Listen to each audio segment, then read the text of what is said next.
like to welcome you to the Monday night meeting of the Seminary Road Group of Alcoholics Anonymous. I'm grateful, and I'm happy, and I'm an alcoholic, and my name is Tom. As every evening I say, it's so nice to get the response back when you introduce yourself, because it means that we're no longer alone. And so many of us have suffered terrible loneliness in our life because of this terrible disease of alcoholism and what it has done on our life. I would like to welcome tonight our friends from the military, the Tri-Service at Bethesda. We're delighted to have you here. Anytime that any of you have any questions, please see me or some of the people that bring the meeting here, and they're in the back. That also goes for anyone else that this might be an initial meeting or very early stages of being introduced to the Fellowship of Alcoholics Anonymous. All of us have nothing better to do than to spend time with any of you that are new. We have a disease that is physical and mental and spiritual. We get well in the same way by first curing the body by stop drinking. We come to meetings to clear up our mind, and we learn to pray, because almost none of us have been able to stop drinking without the power of a power greater than ourselves. We remark that this does not have a spiritual aspect to this program, that this is a spiritual program. And I'm one of those alcoholics who sort of believed in God, but did not have a God of his own until I came in here. And I was not able to stop drinking until I was able to make a conscious contact with the God of my understanding. For that I am very grateful. I'm grateful for this life that I have now that is so full, whereas before it was very, very empty. And I'm happy because I have a way of life that brings me happiness. A way of life that tells me to divide things in life between problems and non-problems. Those things that I can do something about, do them. Those things that I cannot do anything about, ignore them and learn to turn them over. We have a serenity prayer that teaches us that. If we will use these tenets of this program in our daily lives, we can achieve a success in life far beyond anything that we had ever planned. This evening we have a different format, and at this time I would like to call on our secretary, who will speak to us, Jean. We'd like to take this opportunity to welcome one of my very good friends and someone from whom I have learned a great deal during these last few years. Would you all welcome Hal?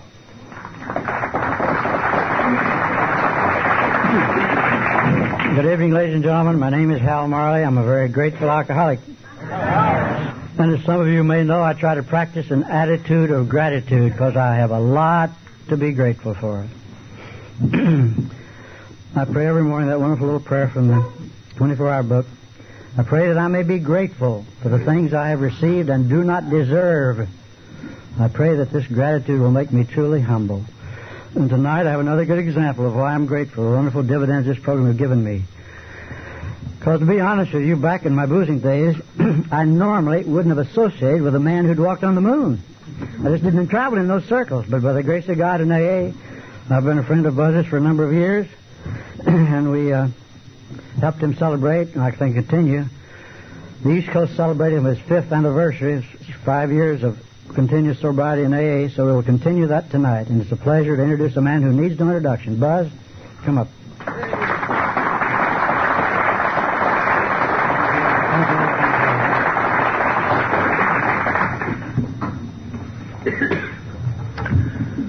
My name is Buzz Aldrin, and I'm an alcoholic.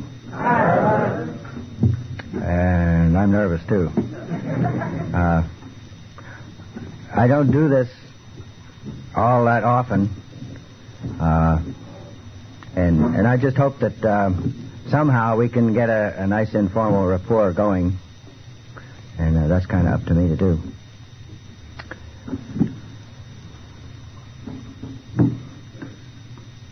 I quit smoking 3 days ago.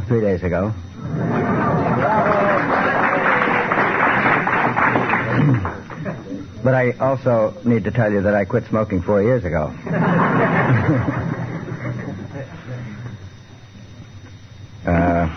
This hasn't been the easiest endeavor in my life. I first came into treatment about 8.5 years ago, and I have had a variety of different recovery assistors and institutions, people, friends, wives, and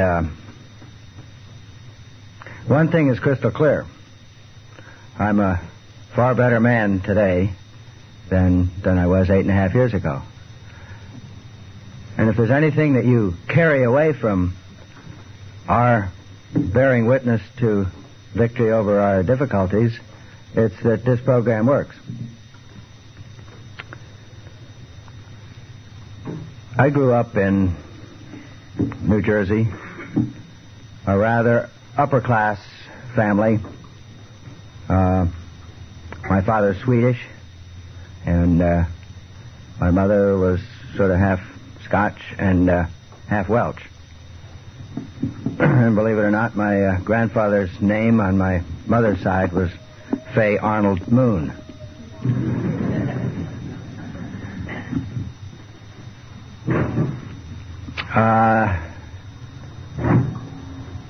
It was a well-to-do family. My father had been an early aviation pioneer. He learned to fly in 1917, and he was General Billy Mitchell's aide in the Philippines, where he met my mother, who was a daughter of an Army chaplain over there. And my father went on in his Air Corps assignments to command or to be in charge of the engineering school at Wright Field. And he was a commandant there for about 4, 5, 6 years. And since he had a doctor's degree from MIT, he observed and instructed most of the leaders that eventually became the major generals or the leading generals during World War II.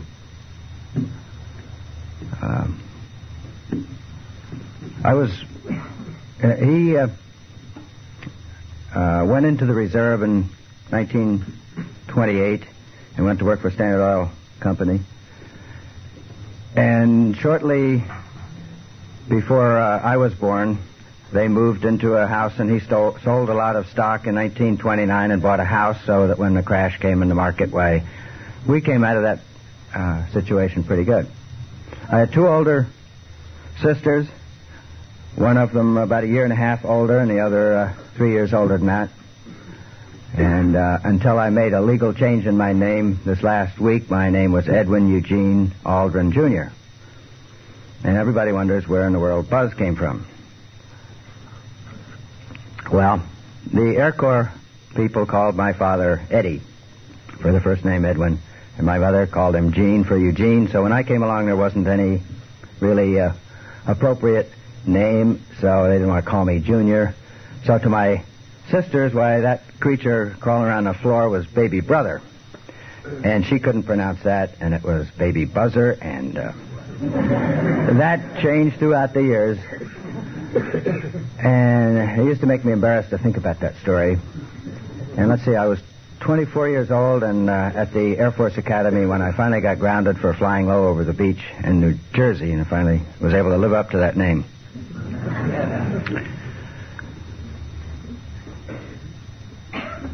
My family was involved in social situations that required them to, or at least I was exposed to the fact that highball was an item of social lubrication, or at least that seemed to be something that kept things going.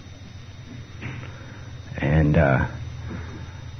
my father was a very hard-driving person, and there's little doubt that that influence on my life of wanting me to follow somewhat in his footsteps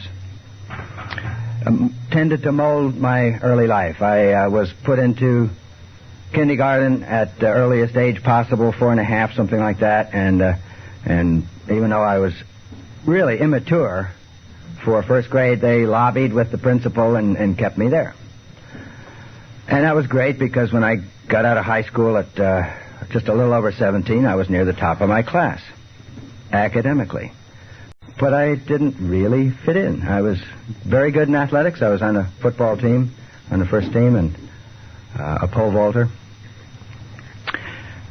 I sure wouldn't want that to happen to my children. And the reason that I'm giving you that background is because that plus an ethnic background of Scandinavian, plus a lot of environmental situations, I think, brought on the alcoholism that saw its maturity a bit later in life than perhaps many of you might have seen it. My mother was a very depressive person. I can remember when we were children that they would have their drink at the dining room table. My grandmother was living us at the time, and it was just constant bickering, and it just wasn't really what I would call a happy home environment. And my two older sisters got married, and they left, and I went to West Point.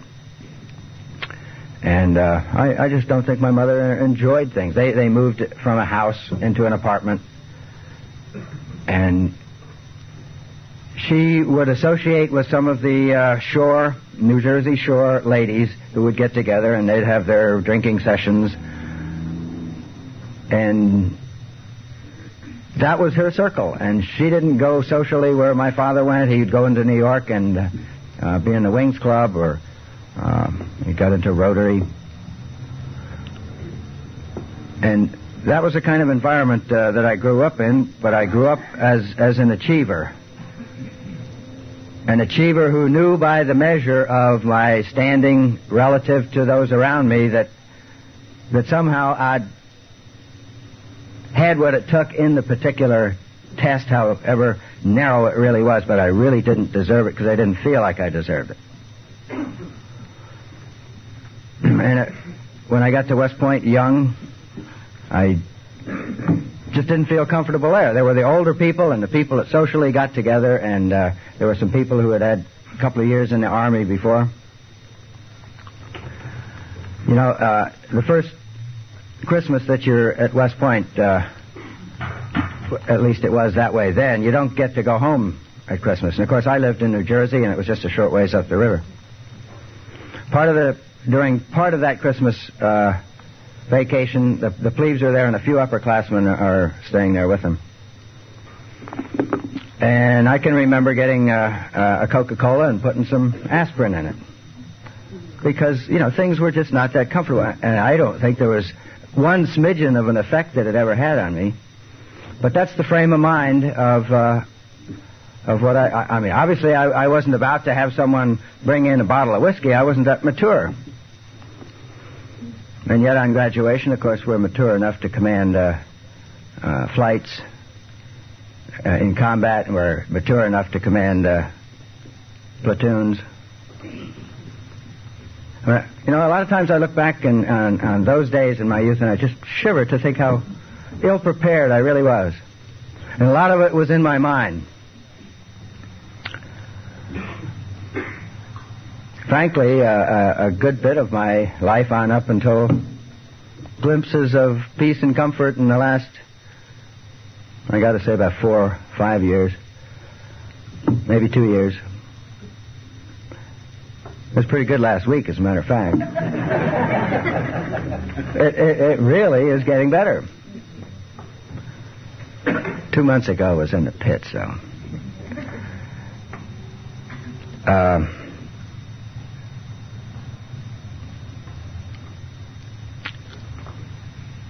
I really don't think there were. When I was in high school, being on the high school football team and the track team, there were fraternities and sororities, and for the initiation, you know, people would do a big thing of pouring all sorts of jazz mustard and ketchup and this kind of sauce and that kind of onion stuff, and a little bit of beer and a little bit of one kind of liqueur and another. And those were big things as a freshman. And New Year's Eve with French 75s, man, that was really, really bold. You know, I just don't think we grew up in the same era or the same times. And I know that isn't true for people of my own age that grew up. I may be flavoring things a little bit as I view the past, as it being kind of an immature recollection.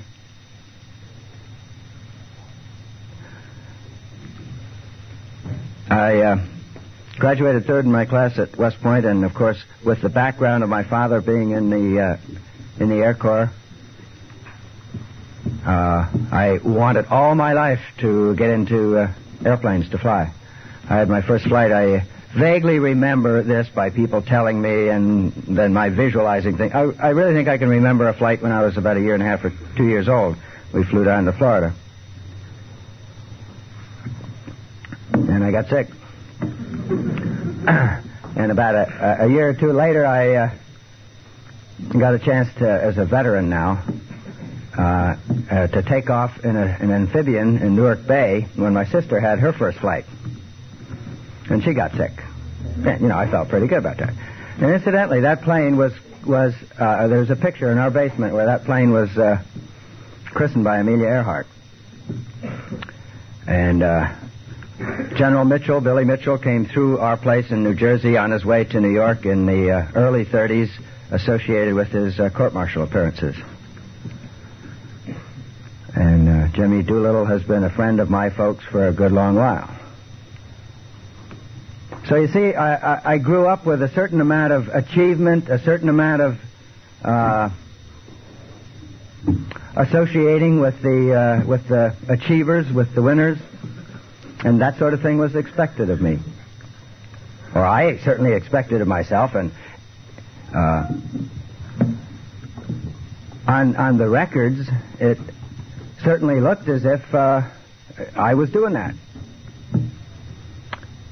After going through pilot training, I went over to, my first assignment was over to Korea.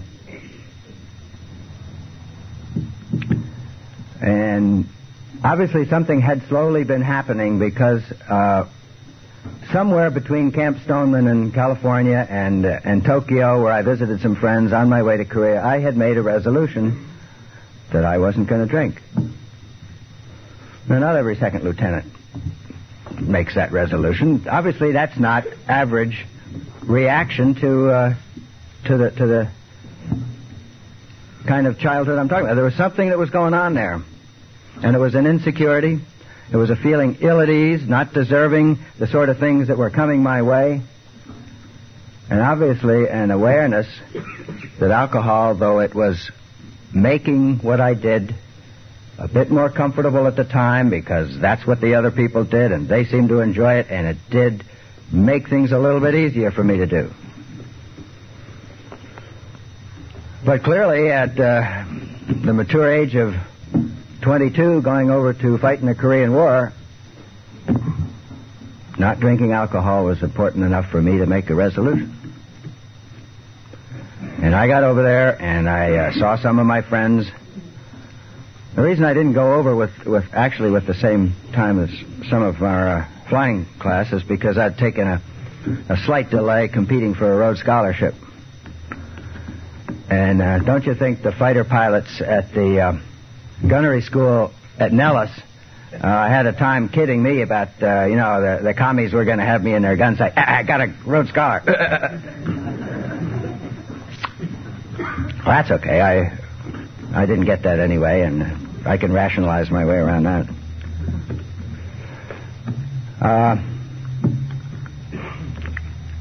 There were occasions, let me just carry you through it. It didn't take 2 or 3 days for me to realize that there was no way that I was going to handle this situation with my friends over there and my not drinking while everybody was in the club drinking. So that resolution went by the boards. Now let me backtrack a little bit. And when I was competing for a congressional appointment to either West Point or Annapolis, this is my junior year in high school, I went to a prep school to try and teach us how to pass that exam that people over there in the Hill would give us. And it was what you'd call a real general, well-rounded education, especially in vocabulary. We get the dictionary out, and we went from A's, and we learned the words down through the M's by the time the course was over. So if we had vocabulary questions on the latter part, why, that was just the breaks. While I was there it was a group of about 10 or 15 of us. And naturally, for a little excitement, we decided to skip out one night. And there were going to be 4 of us, and we got this janitor to get us a bottle of whiskey. The only trouble is he brought back gin. And instead of 4 of us getting out, there were only 2 of us, me and this other guy. And he was obviously a bit more savvy and aware, and I recognized this, but I was damned if he was going to drink any of my share of that. And I was a stumbling, blubbering, incoherent, puking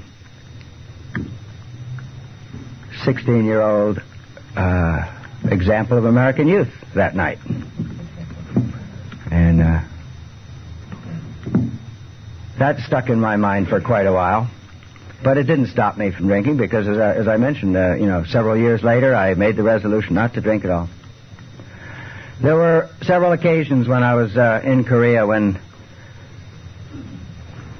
one in particular that I remember. It was on a training mission before we were qualified for combat, and something went a little wrong with the emergency fuel control, and I had to hold a switch in a spring-loaded position in order for the engine to operate normally. The fuel control had failed in a way that it was full on 100%, and the only way that you could get anything other than full power in this F-86 was to throw this switch. And of course, that was the same hand that you had to push the mic button on, so the whole operation was really not what you'd call smooth. I was trying to maintain formation with a guy, and I kept climbing high, and I lost him. And it was just a bad scene, and I didn't feel good about it, and I was obviously a little hungover. And when I got on the ground, I wasn't going to drink anymore. And that lasted 3 or 4 days. And there's always a reason why, that's not important anymore.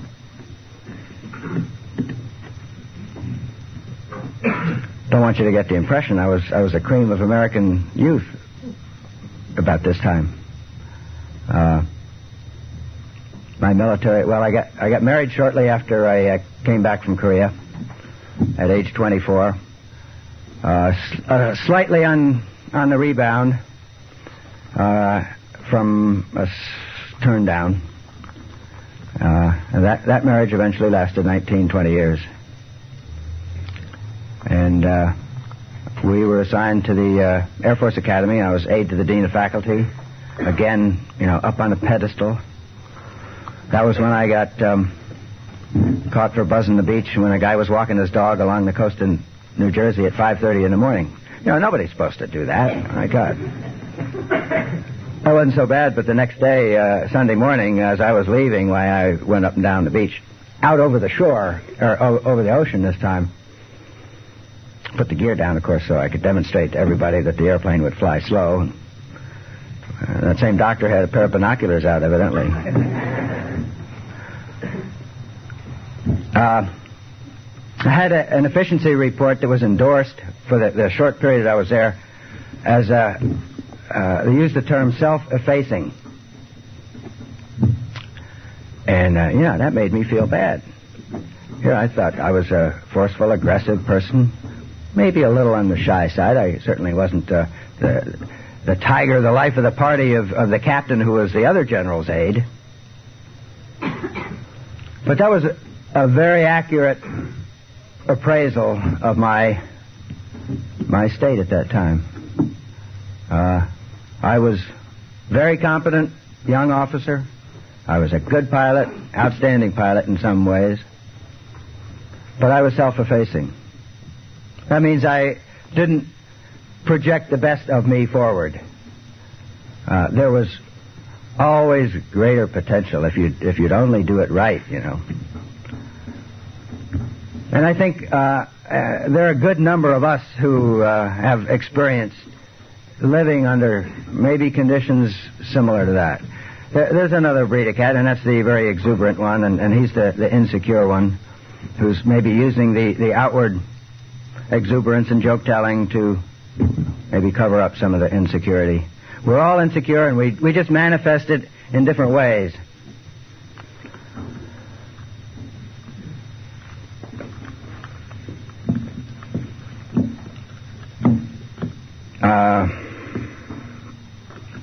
I'm not sure that it's particularly pertinent to all the lucky breaks that came my way after being a fighter pilot in Germany.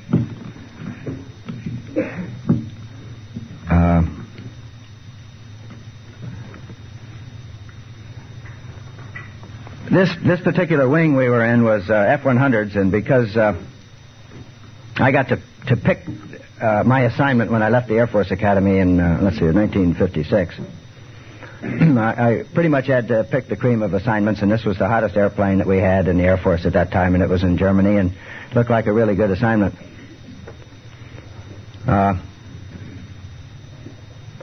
We were in day fighters, and we, about halfway through that tour, converted over to tactical weapons delivery, nuclear weapons. And that's a humbling experience, transitioning from where you hassle the guy in the air to when you're on a 5 or 10 minute or 15 minute alert, and if if that happens to be the day, why, you're on your way, and it's a lonely feeling to be stooging at low altitude, 360 knots. Each tick on the map you have marked off, and it's not very sophisticated in those days. It was so many minutes, you're supposed to go so far. But it was a very imposing mission. And yet, one of the first times I was on alert, I had one tremendous hangover. Now, most everyone else did the same sort of thing. It didn't show quite so much, perhaps. When I left that assignment, I went back to MIT and had decided that fast reactions and fighter pilot business was great, and I felt I could do that, and was on the squadron gunnery team representing our squadron in NATO. But somehow I just didn't want to be destined to that for the rest of my career, so I wanted to, I guess, take the same route that my father had, so I went back to school to MIT.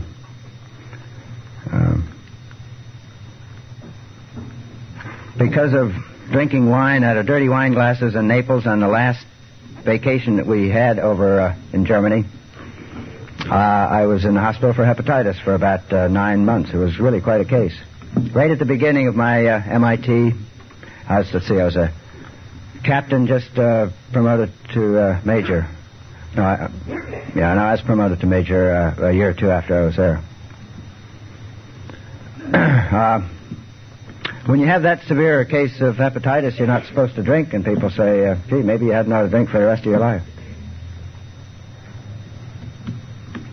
Not me. After, 5 or 6 months, I'd have a drink, and that appeared to be the right thing. I was at MIT a year and a half, and I decided to extend for another year and a half to work on a doctor's degree rather than go through... I was really following very closely the path of Ed White. He and I were at West Point together. He was a class behind me, and we were in the same fighter unit over in Germany. And after he came back about a year or so earlier than I did, and we corresponded, and he had applied for the... he said he was going to apply for the second group of astronauts, and he'd gone through the test pilot school. I had elected to put that off sometime into the future and to stay at MIT and work on a doctor's degree. And I went through a process of reasoning that, as I look back on it, it sounds very mature reasoning for somebody at that point, but I picked a course of study in manned orbital rendezvous. I wanted to use the experience that I had as a fighter pilot and the sophistication of Massachusetts Institute of Technology and inertial guidance and orbits and trajectories and do something that would be useful to the service or to NASA within 15 years. When I applied for that second selection group of astronauts, I wasn't qualified because I hadn't been through the test pilot school. But I had a rather envious record at that point that I'd accumulated at West Point. Combat in Korea, shot down 2 MiGs over there, and here I was working on a doctor's degree at MIT in rather good physical shape, but I wasn't qualified. So Ed was picked in the second group along with 8 other people. And that was in 1962, and they changed the rules in 1963, and you didn't need to be a graduate of the test pilot school. They put a little bit more emphasis on education.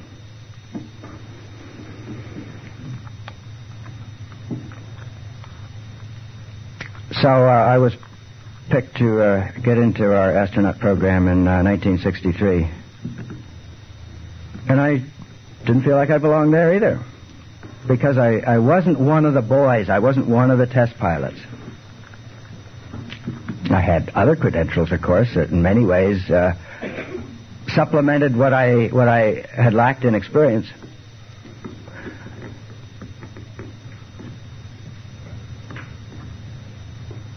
Those were rather productive years as I look back on what I was able to do in terms of having a small influence from what I studied at MIT, having an influence on the directions and sort of the methods in which we carried out our program.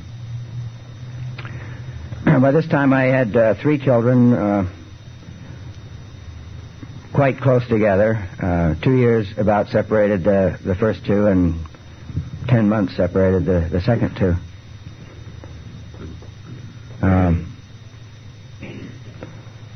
They were, let's see.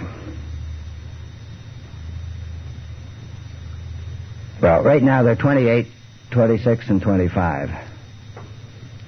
So that was like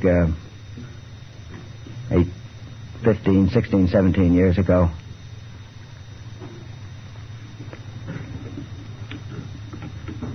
The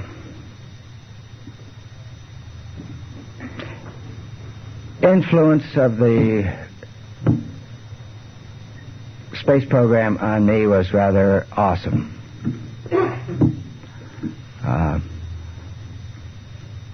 There are a lot of details I could explain why I happened to end up where I did, but a lot of it really was being in the right place at the right time. It was a productive period. I felt I contributed significantly. We played relatively hard. I don't look back on those years and say that there was much of a progression of alcoholism from the active participating standpoint. From the emotional build up to a crisis or crescendo, that was going on, and I didn't know that it was going on. I had my first flight in 1966 in November, and the impact of public appearances and, in a sense, the loss of direction being within my grasp and my influence, at first, that was the first I really began to see someone else telling me to go do something that I didn't feel comfortable doing. And I knew I had to do it in one fashion or another, and I did it. But looking back on it, I can remember some periods of rather immobilizing concern, anxiety, and fear. Obviously of not looking good, of not doing what I thought I ought to be able to, and not living up to their expectations. After Apollo, this came in spades. Really.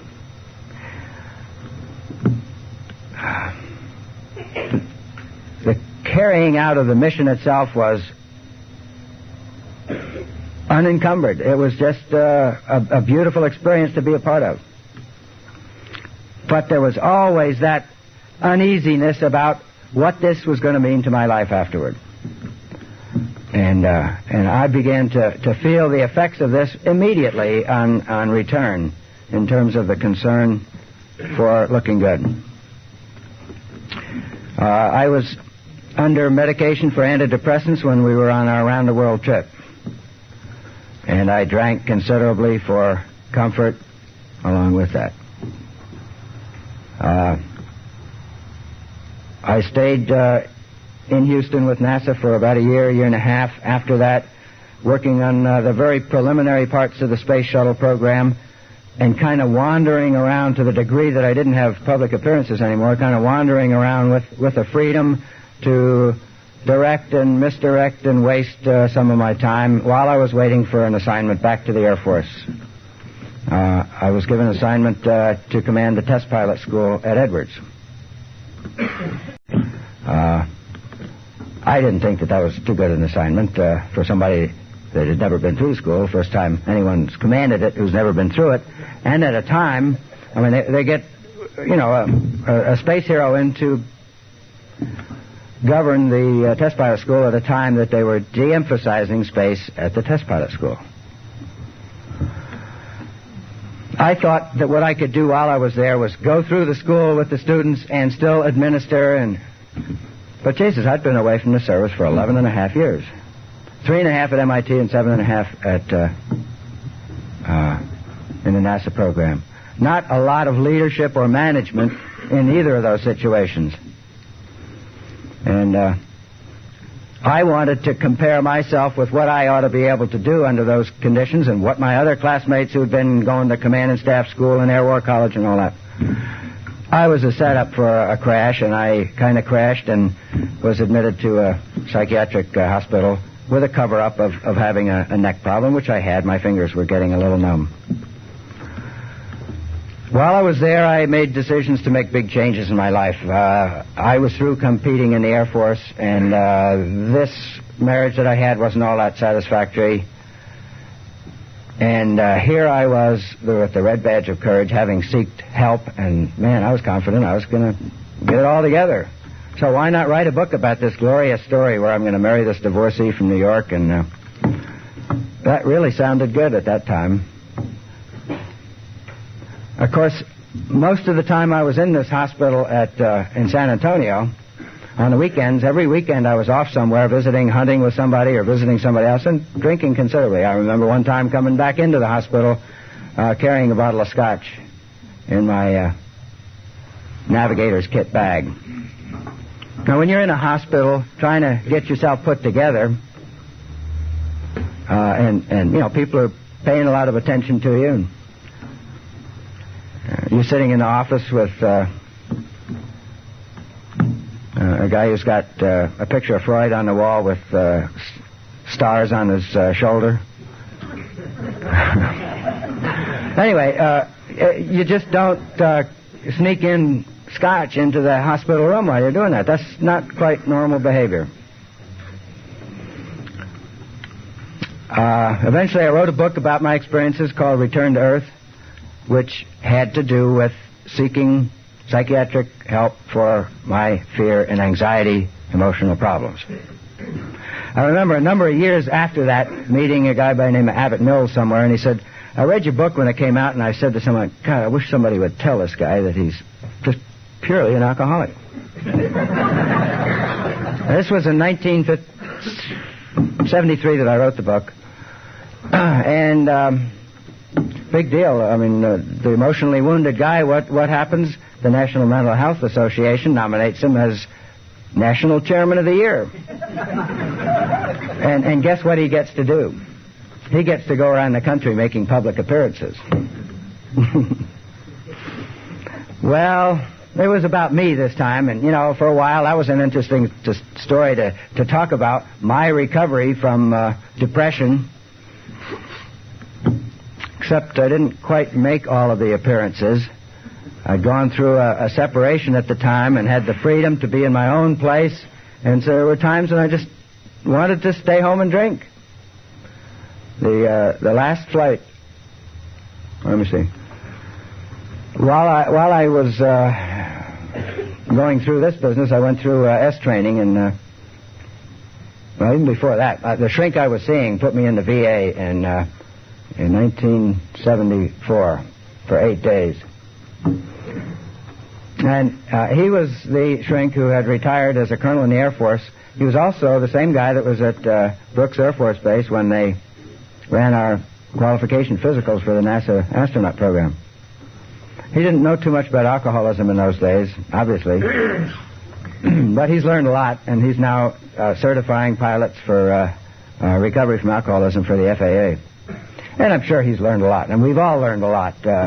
But we didn't all get the kind of help that we needed back in those days. So in 74, in February, I guess this was actually 75, yeah. I was hospitalized for eight days in February, and I went to my first AA meeting, and I saw master sergeants there, and I saw other people who were sloshing around the hospital in bathrobes. It didn't make any difference that I happened to be sloshing around in a bathrobe, too, but I was different. Anyway, I had no interest in that program at all.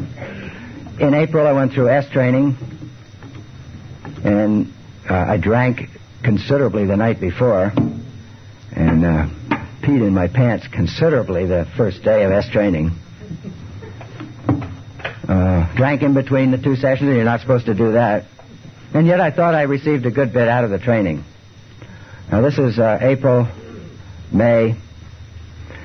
Sometime around July of 1975, I got an invitation to fly down to the Cape in John Denver's airplane with Werner Erhard to see the Apollo-Soyuz flight.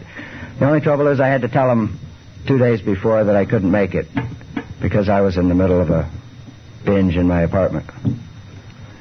And it was a couple of weeks later that I went into my first recovery with my fiancée by the name of Beverly, taking me to a place in Orange County that was called Beverly Manor. It later became known as Care Manor about a year later. I got to say that my recollections of how I was functioning then are just sort of hazy. I didn't feel comfortable, and at the same time, I fit into that recovery program and played volleyball with the rest of them, and thought, in a way, there was a sense of relief in going into that first program of recovery, because I knew there was something wrong with me. Clearly, I'd been hospitalized for depression, anxiety, and having gone through several releases or surrenders, I guess, made my first entrance into AA a bit easier. Actually, it was a relief to think that all I got to do is don't drink what's in that bottle, and it's a much nicer, cleaner thing to do to have wrong with you than this nebulous, cloudy thing of emotional depression, which is, if I look back on it now, all that was going on was that alcoholic fear of losing what I had or not getting what I want. And those things are common regardless of what the particular sets of circumstances happen to be. My first 5 months in the program was really not in the program very well, and it was because of being a special person. I don't think there was a soul who would have succeeded in convincing me that 90 meetings in 90 days is the thing to do. It was very uneasy, and within about 6 or 7 months I was back in the hospital for depression and given some medication prescribed by a physician who was in one of the recovery places, and it was an improper prescription for me at that time. Then I had a series of 20, 30-day periods of sobriety, and all during this time I'd been introduced to the Navy program and visited there off and on just to see what it was like down in Long Beach. And I had met Dr. Peirce down there. About 4 or 5 months later, I was in recovery down there, and for 5 weeks I went through the Navy program. And there were guys who really didn't think I was going to make it. A roommate called me up a couple of weeks ago and said, we just didn't think you were going to make it. And he called me from someplace in Florida, and he wasn't making it.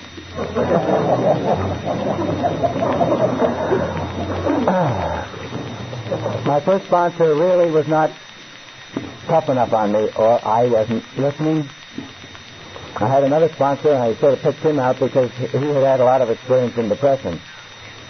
And I was going through a good bit of it, and after 5 months, I had another 6-pack or a pint or whatever it was. And this is now 2 years of recovery, and I'm just not seeing any progress. So some of the people that I knew thought that maybe I ought to go see Clancy. So I turned myself into the Pacific Group, and I had a year of sobriety that was fearful. I can't say it was humiliating. It was a reduction of ego during that time, and it was a learning process of commitment. And it was all a very good period for me. I think Clancy would probably agree that we sort of wore each other out during that period. And I think he could see it coming that as my first year approached, I took my cake, and before I'd taken 2 cakes, I was drunk again. And there was a relationship going on during the time. And that had a lot to do with it. I was trying to rescue and save somebody and be detached, and you just can't do that.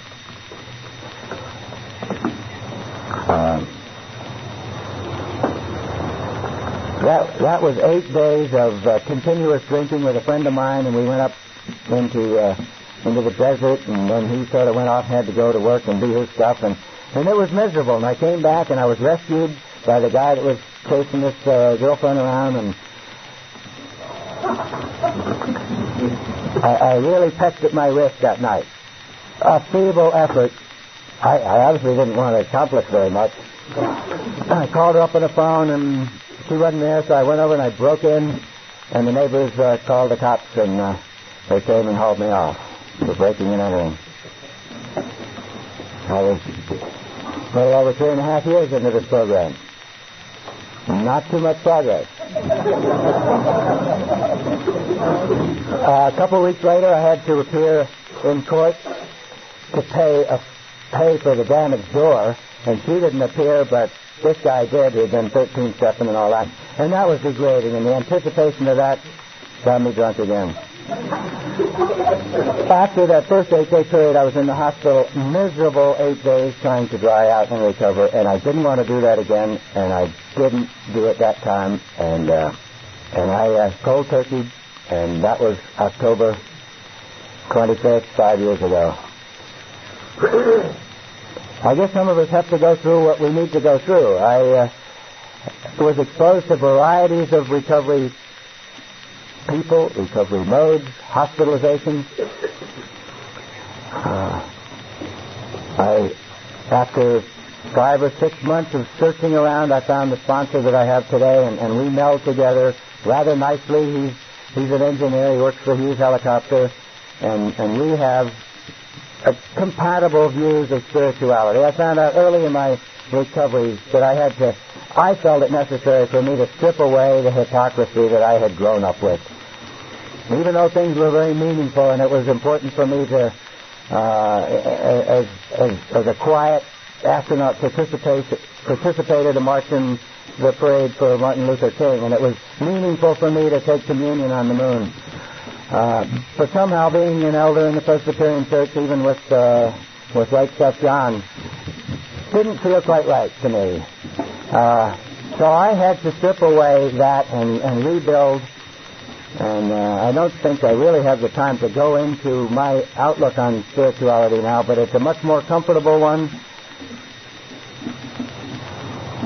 I can say that in the last 5 years, things have gradually gone up and down, and what has been characteristic of my recovery is that all the ups and downs are, they may last a little longer, but they're not as deep, they're not as threatening, and in a sense I bounce off and I participate in life in an exuberant, comfortable way.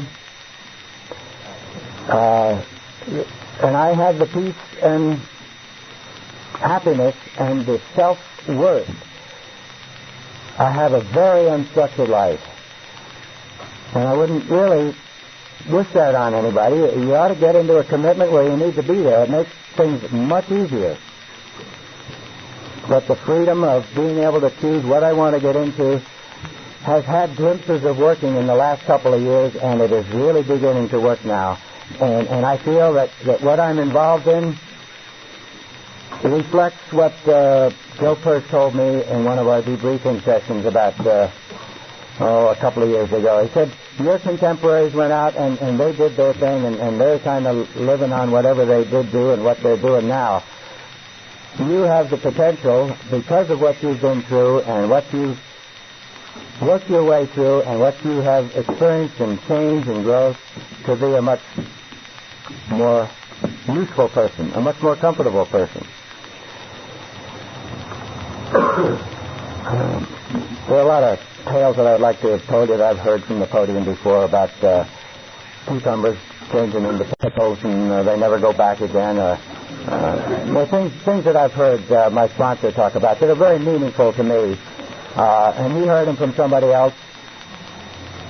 If you are going to meetings and things just aren't working and after a while you stop going to meetings and you wander down and you sit in the bar for a while and you're not sure what you're going to do, but the bartender comes up to you and says, "Hey, what's the matter? I thought you'd gone to AA. What are you doing in here? Doesn't AA work?"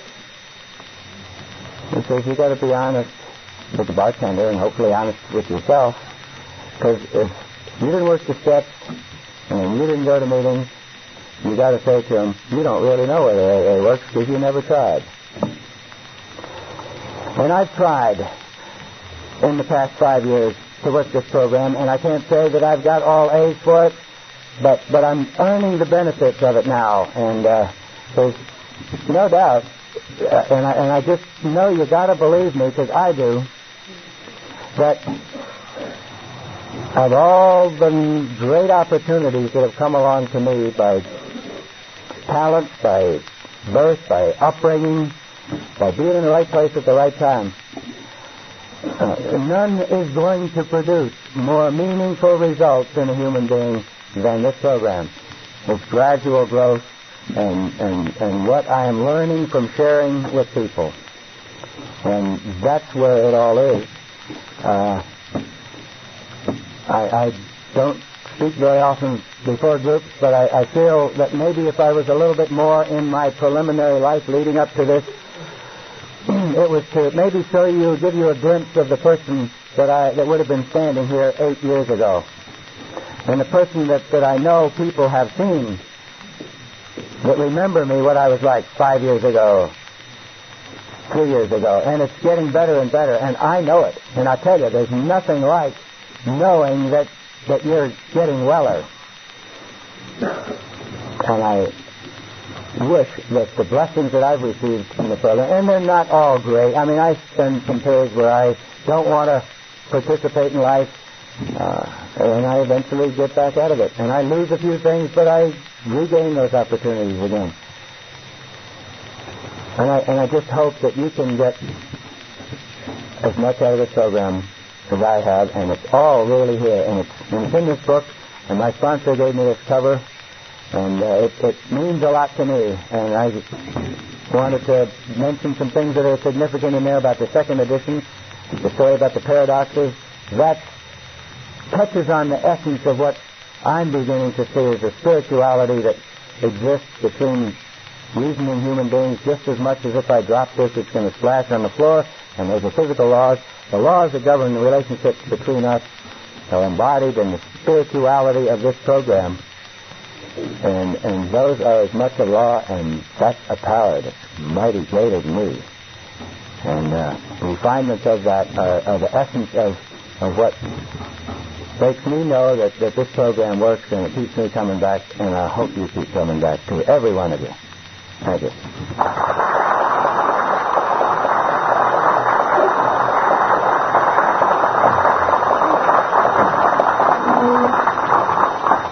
From all of us who bring you the meeting here, we hope that there is something that you've heard that you can take with you. Also, from all of us, we would like to thank you for accepting the invitation to speak to us. Thank you very much for joining us. It is customary to close an AA meeting by praying the Lord's Prayer together. If you'll please stand and hold hands. Our Father, who art in heaven, hallowed be thy name. Thy kingdom come, thy will be done, on earth as it is in heaven. Give us this day our daily bread, and forgive us our trespasses,